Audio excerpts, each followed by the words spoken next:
P T I کے احتجاج کے بعد گورنر راج کی باتیں گورنر راج آخر ہے کیا پاکستان تحریک انصاف کے احتجاج کے بعد گورنر راج لگانے کی باتیں ہو رہی ہیں ہم آج جانتے ہیں کہ گورنر راج ہے کیا اور کس صورت میں لگ سکتا ہے 26 نومبر کے پی ٹی آئی کے احتجاج اور ڈی چوک میں امن و امان خراب ہونے خونی احتجاج کے بعد خیبر پختونخوا میں گورنر راج لگانے کی باتیں ہو رہی ہیں وفاقی وزیر اطلاعات کا کہنا ہے کہ کوئی گورنر راج نہیں لگ رہا لیکن دو صوبائی اسمبلیوں میں تحریک انصاف پر پابندی کی قرارداد منظور ہونے کے بعد اب یہ امر بعید از قیاس نہیں خیبر پختونخوا میں گورنر راج لگنے کی خبر کسی بھی وقت سامنے آ سکتی ہے ایک صوبے میں وزیر اعلیٰ اور صوبائی اسمبلی کے اراکین عوام کے منتخب کردہ نمائندے ہوتے ہیں جو اس صوبے کے حکومتی اور انتظامی امور چلاتے ہیں اس کے ساتھ ساتھ صوبوں میں وفاق کا نمائندہ گورنر بھی موجود ہوتا ہے عام حالات میں گورنر کا عہدہ محض علامتی ہوتا ہے جبکہ صوبے میں حکومتی پالیسیوں پر عمل درآمد کروانا منتخب صوبائی حکومت کے ذمہ ہوتی ہے مگر جب گورنر راج لگتا ہے تو ایک محدود مدت کے لیے تمام تر اختیارات گورنر کے پاس آ جاتے ہیں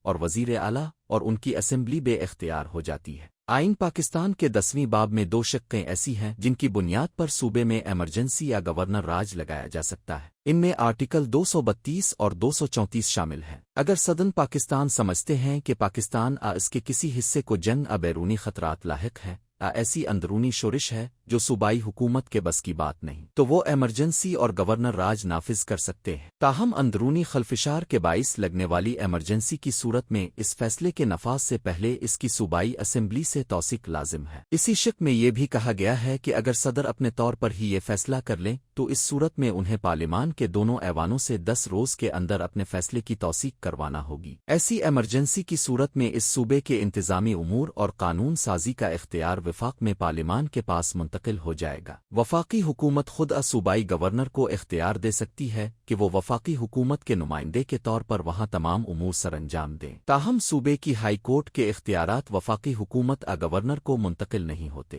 اب آرٹیکل 234 کے تحت اگر صدر کو صوبائی گورنر یہ رپورٹ پیش کر دے کہ صوبے میں ایسی صورتحال پیدا ہو گئی ہے کہ جس میں صوبائی حکومت آئین کے وضع کردہ طریقہ کار کے تحت کام نہیں کر سکتی تو وہ یہاں گورنر راج نافذ کرتے ہوئے تمام اختیارات اپنے پاس رکھ سکتے ہیں یا صوبے میں اپنے نمائندے گورنر کے حوالے کر سکتے ہیں آئین کے مطابق اس صورت میں صوبائی اسمبلی کے اختیارات پارلیمنٹ کو منتقل ہو جاتے ہیں جبکہ ہائی کورٹ کے اختیارات نہیں لیے جا سکتے گورنر راج کی مدت صرف 2 ماہ ہو سکتی ہے اور اس کی توثیق بھی پارلیمان کے مشترکہ اجلاس سے کروانا ہوتی ہے جبکہ گورنر راج میں مشترکہ اجلاس کے ذریعے ایک وقت میں صرف 2 ماہ کی توسیع ہی کی جا سکتی ہے جبکہ اس کی کل میعاد 6 ماہ سے زیادہ نہیں ہو سکتی اگر اس دوران قومی اسمبلی تحلیل ہو بھی جائے تو صوبے میں گورنر راج 3 ماہ تک نافذ رہے گا جب تک کہ قومی اسمبلی کے انتخابات نہ ہو جائیں یا سینٹ اس ضمن میں کوئی فیصلہ کر لے یہ آئین کا 10واں باب ہے اور اسی کی شق نمبر 236 کے تحت اس باب میں موجود کسی بھی آرٹیکل کو عدالت میں چیلنج نہیں کیا جا سکتا تاہم BBC کے مطابق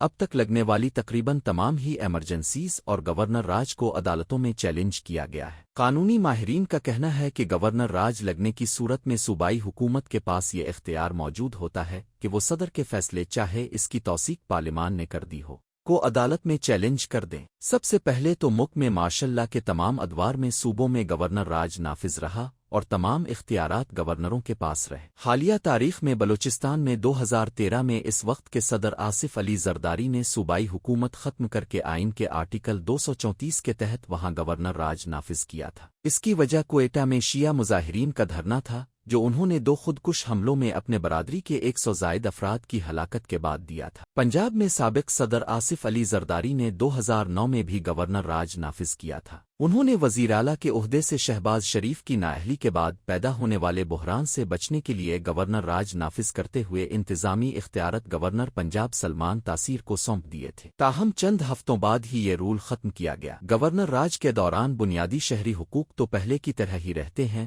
تاہم گورننس کا تمام انتظام صوبائی حکومت کے پاس نہیں رہتا البتہ اگر گورنر وفاقی حکومت کی مشاورت سے بعض بنیادی پابندیاں عائد کر دیں تو ان کے پاس ایسا کرنے کا اختیار موجود ہوتا ہے۔ ماضی میں اس بات کی مثالیں موجود ہیں کہ پاکستان کے کئی صوبوں میں گورنر راج نافذ کیے گئے۔ خود وفاقی وزیر داخلہ شیخ رشید کے مطابق صوبہ سندھ میں آج تک 3 گورنر راج لگ چکے ہیں۔ جنوری 2013 میں بھی کوئٹہ میں خودکش اور کار بم دھماکے میں 90 سے زائد افراد کی ہلاکت کے پیپلز پارٹی کی حکومت کے وزیر اعظم راجہ پرویز اشرف نے صوبے میں گورنر راج نافذ کر دیا تھا۔